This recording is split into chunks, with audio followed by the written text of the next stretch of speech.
بسم اللہ الرحمن الرحیم۔ حضرت عبد الواحد بن زید رحمۃ اللہ علیہ جو مشائخ چشتیہ کے سلسلے میں مشہور بزرگ ہیں، فرماتے ہیں کہ ہم لوگ ایک مرتبہ کشتی میں سوار جا رہے تھے۔ ہوا کی گردش نے ہماری کشتی کو ایک جزیرے میں پہنچا دیا۔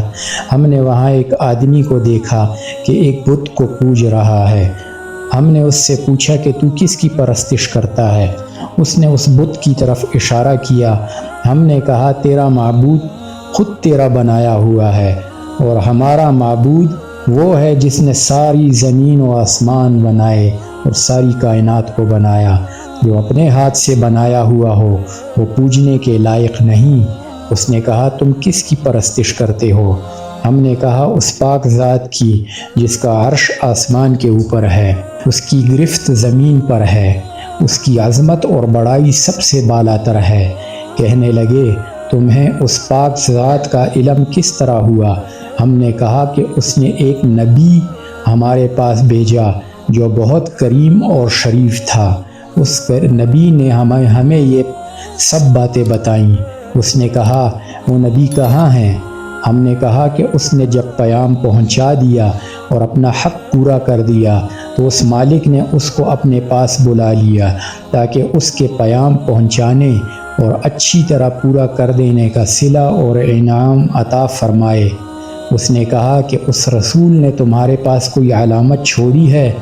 ہم نے کہا اس مالک کی پاک کلام ہمارے پاس چھوڑی ہے۔ اس نے کہا وہ مجھے کتاب دکھاؤ۔ ہم نے قرآن پاک لا کر اس کے سامنے رکھا۔ اس نے کہا میں پڑھا ہوا نہیں ہوں، تم اس میں سے کچھ مجھے سناؤ۔ ہم نے ایک سورت سنائی۔ وہ سنتے ہوئے روتا رہا یہاں تک کہ وہ سورت پوری ہو گئی۔ اس نے کہا کہ اس پاک کلام والے کا حق یہی ہے کہ اس کی نافرمانی نہ کی جائے۔ اس کے بعد وہ مسلمان ہو گیا۔ ہم نے اس کو اسلام کے ارکان اور احکام بتائے اور چند صورتیں قرآن پاک کی سکھائیں۔ جب رات ہوئی، عشاء کی نماز پڑھ کر ہم سونے لگے تو اس نے پوچھا کہ تمہارا معبود بھی رات کو سوتا ہے؟ ہم نے کہا وہ پاک ذات حی قیوم ہے، وہ نہ سوتا ہے نہ اس کو اونگ آتی ہے۔ وہ کہنے لگا تم کس قدر نالائق بندے ہو کہ آقا جاگتا رہے اور تم سو جاؤ۔ ہمیں اس کی بات سے بڑی حیرت ہوئی۔ جب ہم اس سے جزیرے سے واپس ہونے لگے تو وہ کہنے لگا کہ مجھے بھی اپنے ساتھ لے چلو تاکہ میں دین کی باتیں سیکھوں۔ ہم نے اس کو اپنے ساتھ لے لیا۔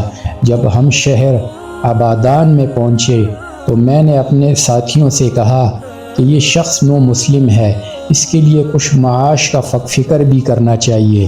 ہم نے کچھ درم چندہ کیا اور اس کو دینے لگے۔ اس نے پوچھا یہ کیا ہے؟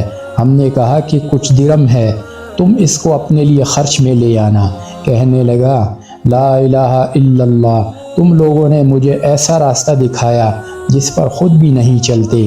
میں ایک جزیرے میں تھا، ایک بت کی پرستش کرتا تھا، خدا پاک کی پرستش بھی نہ کرتا تھا۔ اس نے مجھے اس حالت میں بھی ضائع اور ہلاک نہیں کیا، حالانکہ میں اس کو جانتا بھی نہ تھا۔ بس وہ مجھے اس وقت کیوں ضائع کرے گا جب میں اس کو پہچانتا بھی ہوں اور اس کی عبادت بھی کرتا ہوں۔ 3 دن کے بعد ہمیں معلوم ہوا کہ اس کا آخری وقت ہے، موت کے قریب ہے۔ ہم اس کے پاس گئے، اس سے پوچھا کہ تیری کوئی حاجت ہو تو بتا۔ کہنے لگا میری تمام حاجتیں اس پاک ذات نے پوری کر دیں جس نے تم لوگوں کو جزیرے میں میری ہدایت کے لیے بھیجا تھا۔ شیخ عبد الواحد رحمۃ اللہ علیہ فرماتے ہیں کہ مجھ پر دفعتاً نیند کا غلبہ ہوا۔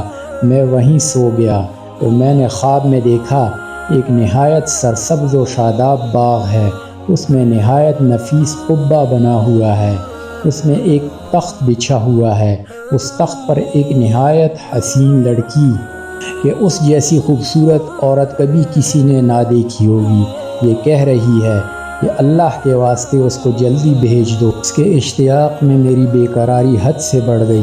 میری جو آنکھ کھلی تو اس نو مسلم کی روح پرواز کر چکی تھی۔ ہم نے اس کی تجہیز و تکفین کی اور دفن کر دیا۔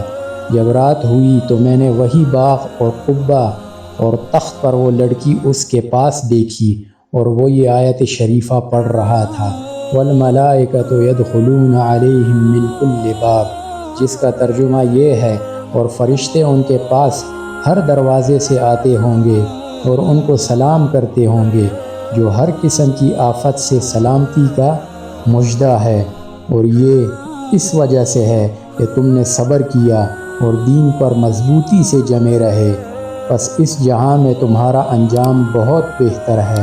حق تعالی شانہ کی عطا اور بخشش کے کرشمے ہیں کہ ساری عمر بت پرستی کی، اور اس نے اپنے لطف و کرم سے موت کے قریب ان لوگوں کو زبردستی کشتی کے بے قابو ہو جانے سے وہاں پہنچا دیا اور اس کو آخرت کی دولت سے مالا مال کر دیا۔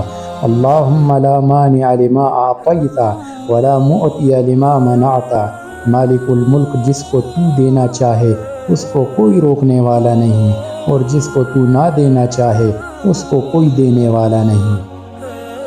وآخر دعوانا الحمد للہ رب العالمین۔